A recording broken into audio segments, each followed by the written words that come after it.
Welcome to the Thought Boss Podcast. This is your host, Nicole. I'm here to show you that all the help you need is already inside of you and that you're far more powerful than you give yourself credit for. I'm glad you're here. Now let's turn you into a thought boss.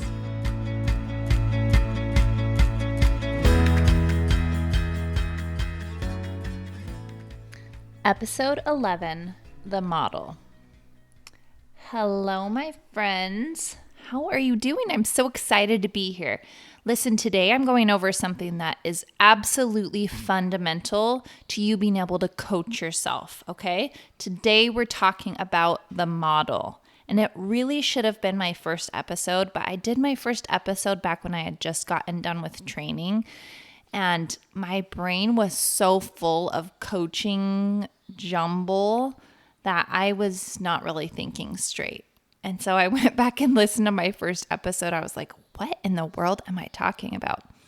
So if you've listened to it, that's great. And there's still awesome stuff in there. It's kind of advanced. And I think getting down to the basics is really helpful sometimes.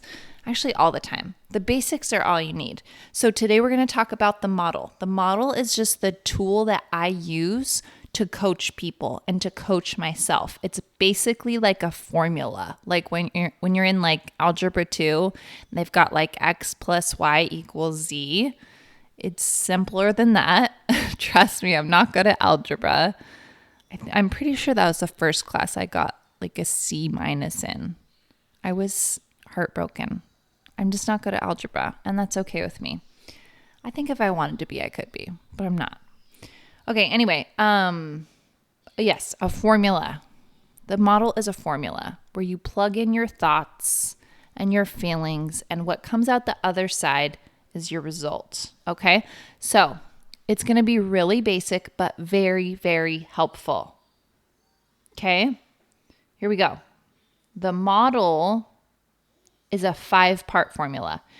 And what it does is it takes all the drama that's in your brain and it makes it understandable. So you fill in the blanks with your own personalized stuff and you see how you're making your life what it is.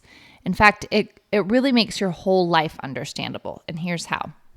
So the first part of the model is our circumstances. So you start out by writing down a circumstance that you're struggling with. So let's pick one. We're just going to pick a really boring one. I don't know why. Maybe next time. I think if you follow me on Instagram, today I will do an Instagram live where I do a more exciting model. But for now, this is what I wrote when I did this. So we're going to do the traffic, okay? It's easy to understand. Everybody knows about traffic, especially if you live in a city, really. Okay, so everybody hates traffic, right? Now, if we want to put traffic in our model, you can't actually just put traffic in the circumstance. You have to get down to the bare bones facts of what traffic is. And it's the exact facts of the situation minus any of your opinions or your thoughts about it, okay? So the circumstance, like traffic is terrible at 6 o'clock, it's not actually a circumstance, right? You can't just say, traffic is always bad at 6 o'clock, even if you think it's true, okay? It's not provable in a court of law. You can use adjectives in a circumstance, but only if they're really basic ones, like red or blue, not like crazy or funny or something like that. Adjectives are actually just opinions, right? An adjective is something that you describe the way that you feel about it. So terrible traffic doesn't actually exist as a fact. So for the traffic to be a circumstance, we'd have to say something like, my car is going 15 miles an hour on the freeway, or the number of cars on the road is 10 times the number of cars at 4 a.m., which is hard to prove, but it takes all the emotion out of it, right? It's just the basics. Like there's some cars on the road, right? It's very basic.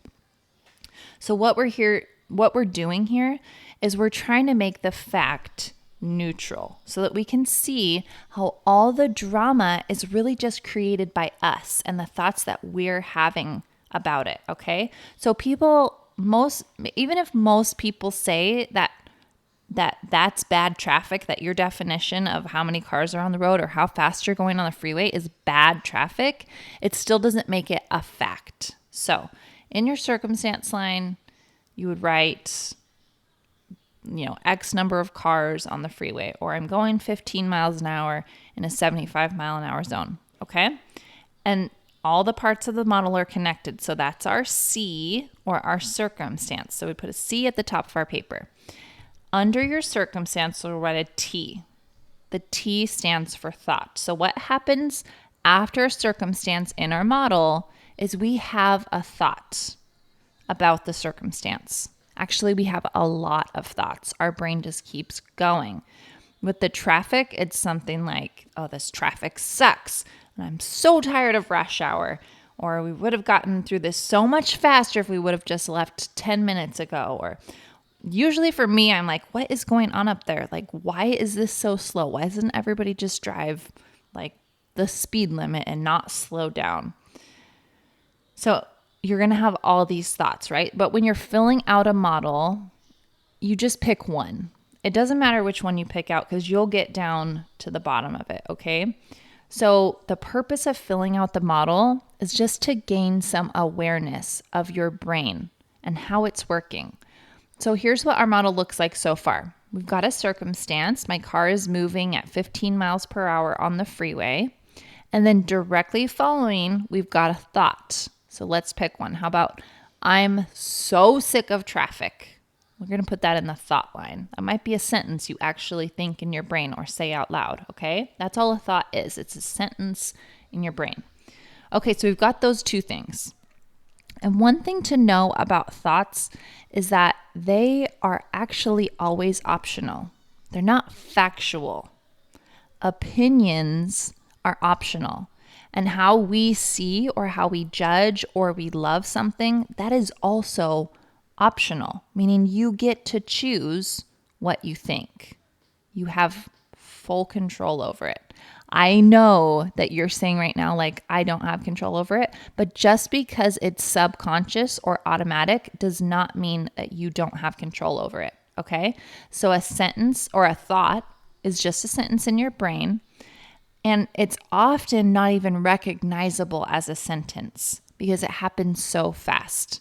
Okay, we're on default when it comes to most of our thoughts because when your brain thinks 60,000 plus thoughts a day, it likes to be efficient. So thoughts that you think over and over again, they create these pathways in your brain. They're like these super highways that just keep getting deeper and deeper, like a river where the water keeps running through it. That path becomes deeper and deeper or more and more embedded in the land because it's the path of least resistance, okay? So your brain likes to save energy, so it will think the same thoughts over and over again without questioning them, okay? Questioning our thinking, though, is one of the most powerful things we can do because that is where our lives change. Any change that ever happens in our lives, it first happens in our thoughts. Now stick with me. I'm going to say this again so that you understand. Think about this. Your thoughts that you're thinking right now, the sentences in your brain, they're not facts. They're not true. There's no like thought police that says like, now you're thinking a true thought and now you're thinking a false thought. It's just not even something you could judge your thoughts to be true or not true. Your thoughts are sentences that your brain has offered to you based on how you grew up or who you grew up with and your culture and your memories and your natural disposition and your habits, your own personality, okay? When your brain offers you a thought, most of the time you just believe it because that's the easiest thing to do. We just kind of think that our brains as part of us want us to be happy, but that's not really true, okay? So we choose to believe or we automatically believe everything that our brain offers us, right? Instead of questioning it, but questioning our thoughts, our automatic thoughts, can be so powerful. So we could choose to intercept a thought or just catch it once we've thought it and then we question it. And we can, one, question if it's true or if we believe it's true. Just question if you really believe it.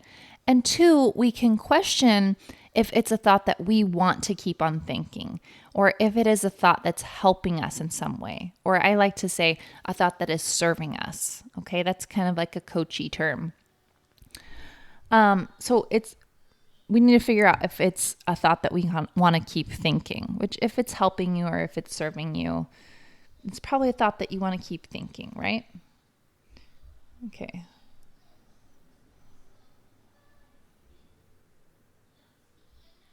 So don't get caught up in trying to only think true thoughts because it's not possible. Just don't even ask yourself, is this a true thought? Ask, do I believe this thought? Is it true to me? Meaning like, do I believe it, right? So there's no standard of what is true or not. We tend to think that if something is true, like that's because everybody just agrees on it. We think that something's true because everybody else would say so, right? Like if you polled 100 people, like they'd all say so. But what is true is just what we choose to believe is true, okay? Just at least in this life, at least in your own mind and your own brain, okay? So let's move on to the next part of the model because all of it is connected and everything affects every other part of it. So we've got a circumstance. We've got a neutral circumstance, totally neutral. It's not good. It's not bad. It's not anything. It's just a circumstance. And then we've had a thought about it. So the next thing that happens is that thought that we just chose to think, it produces a feeling or an emotion. So the third part of the model is feeling. We've got circumstance, thought, feeling, CTF. So when I say feeling, what I mean is something like love, anger, fear, frustration, curiosity, apathy, sympathy, confidence. There are so many emotions. If you just Google emotions wheel, it will give you like the most basic emotions, but there's like 120 of them. There's so many. Oh, that's probably wrong. I don't know how many there are. There's a lot, okay? So every emotion that you can have, it's just a signal that your brain sends from your brain to your body. So you have a thought, it creates a literal chemical in your body that causes you to feel an emotion. So when we talk about feelings, we kind of like to think that they're made up in our heads. But what we're talking about is in our body, okay? To know what you're feeling, you search your body for the feeling. Where do you feel it? What does it feel like? How is it showing up in your body? You can also go back and listen to my podcast episode. I think it's number 2 on feeling your feelings. Maybe it's 2 or 3. And you'll better understand how to feel your feelings and what feelings are. So thoughts are in the mind and feelings are in the body. So this doesn't include things like hunger or being tired or feeling like real physical pain. Those can be amplified by thoughts, but for the most part, those things aren't created by your thoughts alone. They're more like normal bodily, like caution lights, right? Like blinking yellow lights that remind you to keep yourself alive by breathing and eating and sleeping. Okay, we're not talking about those. I think Jody calls them, let's see, what are they called? It's kind of, I'm spacing it right now, but anyway, that's not what we're talking about. We're talking about emotions. Okay, so emotions, or what we refer to in the model as feelings, they happen after you think a thought. So going back to our model that we're using, our example, you have this circumstance, which is my car's going 15 miles per hour. Then you have a thought like, I'm so sick of this traffic. Now, when you think that thought, immediately a feeling shows up in your body. And it's probably something like frustration or anger. This is where road rage comes in. Not everybody has road rage though, right? Like not everybody responds the same to traffic because they all have different thoughts and everybody has different feelings for different thoughts. Sometimes people are just more intense, right? Some people's anger triggers are like, they got a lot of hormones in there that like help them be angry, right? Sometimes you're just mildly irritated if you're thinking, oh, I'm so sick of this traffic. Maybe you just like don't get worked up a lot, and that's okay. But it's still a feeling. You had a thought, and you're feeling a feeling. So the intensity of the feeling depends a little bit on your natural inclinations, but it depends also heavily on where you choose to go from there. So we don't normally think in these we never really think in these secluded one sentence thoughts, right? They're more like these monologues in our minds, and we say it inside of our head, and it makes our feelings stronger and stronger. And we add up all these thoughts and all these feelings together. They're kind of bundled in there. So if you keep thinking about the traffic and how stupid and irritating it is, and then your brain starts to point out all the bad drivers and all the people who could be carpooling, but they aren't, you get more and more frustrated or angry or irritated. So it's normal to be angry at rush hour because it's just culturally normal to hate being held up for any reason. In America, at least. I don't know how it is if you're in somewhere else. But here in America, for some reason, we're just always in a rush. I don't know why. We feel like the traffic is inconveniencing us. But just because it's culturally normal to think those thoughts and feel those feelings, it doesn't mean that that's absolutely necessary to do so. So when we're talking about feelings, we have to use one word, emotions, if we're filling out our model, right? So you tune into your body and you see what it's saying. And that's how you can pinpoint what you're feeling. So sometimes it helps to close your eyes and stop thinking and just try to sense what's going on in the rest of your body. Are you shaky? Are you calm? Are you hot? Are you cold? Are you feeling what feels like pressure in your chest? Are you kind of tight? You have tingles on your arm. Feelings, because they're made of energy, we can kind of sense where they are. Okay, we can create that energy. Isn't that kind of cool? We can create high energy or low energy in our bodies with the thoughts that we choose to think. So feelings are directly connected to thoughts. And because thoughts are optional, we get to choose what thoughts to think and what our energy is like. So we'll come back to that later. That's kind of a side thing. But let's move on to the fourth step of our model. So we've written down going 15 miles an hour in traffic, thinking the thought, this is so stupid, I hate traffic. You have the feeling irritated. So after the feeling in our model, we've got C, T, F, then there's an A. And the A is for action. Our actions are based on how we feel in the moment. Okay? Listen to me again. What you do is heavily, heavily fueled by however you're feeling in the moment, okay? It's not always something we're doing, though. Sometimes it's something we're not doing, or just the way that we're showing up around people, kind of our energy, kind of the vibe, right? So in fact, a lot of a negative emotion leads to inaction. Inaction, if you're trying to reach a goal or you have a dream or something, inaction is deadly to goals and dreams. The fastest way to not reach your goals is to do absolutely nothing. But so many times we try to behave in a way that contradicts what we're thinking. We try to just grit our teeth and just work hard while our thoughts are this constant stream of you can't do this, or look at what so-and-so's thinking of you, or what they're saying, or this isn't working, don't even try. And eventually we get completely worn down and quit if we're trying to work against what our natural thoughts are. So when you realize that your actions are fueled by your emotions, you can start to create an emotion that's going to help you get things done how you want them done. So if we go back to our traffic example, we've got a circumstance. I'm going 15 miles an hour in traffic. We've got our thought, which is, oh, traffic is so stupid. I'm so tired of traffic. And then we've got a feeling, which is irritated or irate or angry, right? And then we've got an action. That feeling doesn't just sit there. It causes us to do something. Sometimes it's just like to spin in our thoughts, to just keep thinking, and the action is to increase our energy towards this negative thing, right?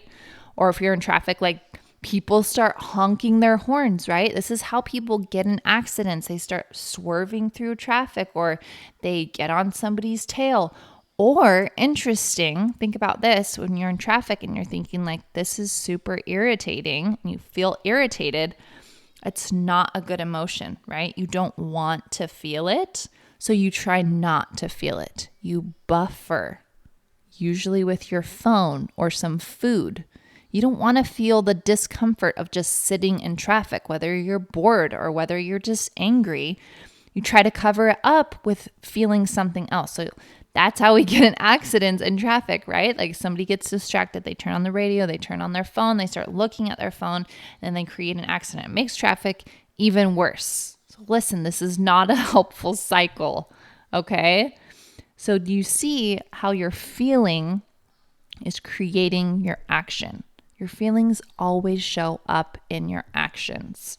Anytime you're around someone and you're like kind of nervous or you're self-conscious, that always comes off in your actions, okay? And it's not always something you're doing. Sometimes it's just that you're not saying anything, or your hands are in your pockets, or you freeze up. You don't know what to say, right?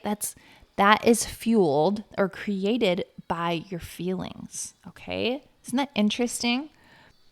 Okay, so the last part of the model, after you've written this all down, then you write down like the final sentence, okay? It's an R, and it stands for result. Now, your result is just what this whole model is creating for you, okay? It's not about anybody else. It's just what has this thought, feeling, action chain created in your life. So really, this is just about awareness. We're trying to build awareness of what you're thinking and what you're feeling and how it's showing up in your life, okay? So in that moment that you're thinking a thought, you just don't even try to be perfect, right? Often if there's a problem, it's because we've already taken action in a way that wasn't helpful, and we're getting results that we didn't want. So the purpose of the model is not to turn you into a perfect person or to fix you or to change you, okay? The purpose of the model is to bring awareness to you of how exactly you're creating all the results that you're getting in your life. So let's see, in our example, our thought was, traffic is so stupid, right? And what I said was interesting about what action you took when you were feeling irritated. You're not making traffic any better, right? You're just buffering. You're trying not to feel angry, but the anger's still there. You haven't chosen to feel it, which means it can't really pass through you. And angry drivers make terrible decisions. They make traffic even worse. Or in the least, it's not making traffic good for you. So it just proves that thought true that you were thinking, which is that traffic sucks, right? So if you want to keep getting those results, keep thinking those thoughts. So anyway, the purpose of it is not to change, okay? We don't have to change every thought that we're thinking. We really just want to be aware how the result that you get is always coming from your thoughts, okay? So most of the time, the result, it's kind of hidden from anyone else. It will come out, but nobody really knows what the result is for you, because a lot of it is a feeling or just a confirmed thought, right? It's just this assurance that things are going a certain way. Sometimes the result is a newly formed belief about ourselves, or maybe just a more cemented belief about ourselves and our circumstance. So the main purpose of writing down our results is to see exactly how you're creating your life by your thoughts that you're thinking. It's just natural for us to blame our circumstances for what we see showing up in our lives. We just naturally like to place blame on everything around us because it's easier. It's easier to believe that something can't be changed and that it's that thing's fault than it is to just take responsibility for our results. So Brooke Castillo, who came up with the model, this CTFAR, she says, the model never lies. When I first heard that, I was like, are you sure? Because I don't know if a model can really tell me like that I'm getting results from my thoughts. Like I just didn't really buy into it. But as I've done model after model after model on myself and my clients, if you're honest in the model, if you really write down what you were thinking and really write down what you were doing and be honest about it, it never lies. So sometimes when I'm like writing out a model for myself, I try to fix the model while I'm writing it out because I realize that I was doing something I didn't want to do. But it's so important to stay present in your current model. Because when you see fully and you take this full responsibility for your result, that's when you're in your power. You start to realize that because you created something you didn't want, you can also create something that you do want. The model is pure magic when you realize that your life is just math. It's just X plus Y equals Z. It really is simple. Everything you want is completely in your power to create, and you can use the model to create the results that you want. So let's overview. The model is a tool that we use to coach. We coach ourselves, most importantly, right? It's most important to just coach yourself. And then coaches use it to coach other people.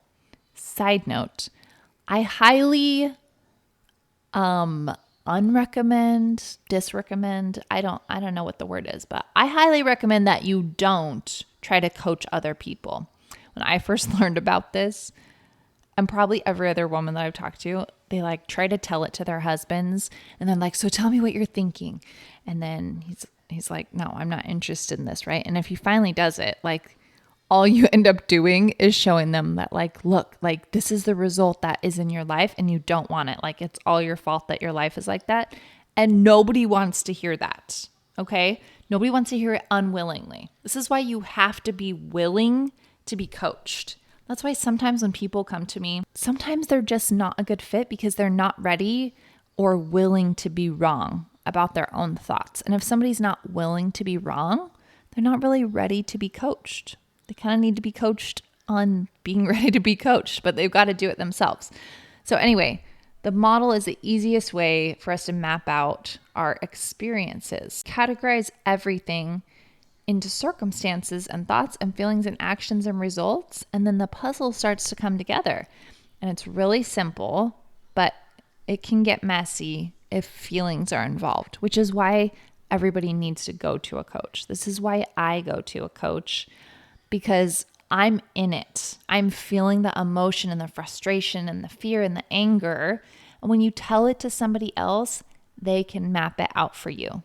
They can make the circumstances neutral, because to us, circumstances aren't neutral. There's this really terrible or really awesome, or, you know, we just think that we're justified in whatever we do. So a coach can help you to see, like, this is actually just a neutral circumstance. Like, you don't have to feel terrible about this, or you don't have to feel fear about this. Look at what your brain is doing. Look what your body is doing. Okay. So it's easy to try to judge your model when you're coaching yourself and say that you shouldn't be feeling or shouldn't be thinking a certain thing. But I really recommend allowing yourself to just be aware and observe yourself without judgment. You can't change yourself from a place of judging yourself and hating yourself and thinking that your thoughts and your feelings are all wrong and you've done it wrong your whole entire life. You just have to take whatever you've got in your model and say, it's totally okay for it to be there. There's nothing wrong about this. I am totally normal. This is perfectly okay. Because once you do that and you try to change yourself from a place of love and from acceptance, that's when you're going to get real good results, the results that you want, okay? Judgment is a whole other model when we start thinking about our thoughts, and it turns into this messy tornado of shame and guilt and frustration and hurt and fear, all this stuff that's not helpful. So just check the judgment at the door when you're coaching yourself, and just be an outside observer of your thoughts and your feelings and your results. You say things like, oh, that's so interesting that I'm getting that result, or wow, I didn't realize I was thinking that thought. It's fascinating when you allow yourself to be this like scientist of your own brain and you just see what you do in certain situations and circumstances. So before you try to change anything, try to just sit with whatever your current model is. Make sure you're being honest on all parts of it, and then allow yourself to feel the emotion that's in your feeling line. Feel it in your body. Allow it. Allow it to be there. Be present with yourself. My friend, you are a beautiful human who deserves awe and respect. You are 100% worthy all the time. From your birth to your death, you're always worthy of love. You are valuable exactly as you are. You are not your thoughts. You are not your actions or your emotions. This is just your brain. This is just a way to see what your brain is doing. Okay, so you don't self-sabotage. So your brain doesn't sabotage your dreams and your goals, okay? They have nothing to do with how amazing and lovable and awesome you are. If you want some help with a model, please DM me on Instagram and maybe I'll pick it for one of my lives. I'm so excited for you guys to learn more about the model because it is the best tool that you can use to change your life. If you really want to change or you have a problem or you just want to know yourself better, it's so helpful. So if you have questions on it, go ahead, reach out to me on Instagram, Thought Boss Coaching, and I will see you there. Bye, guys.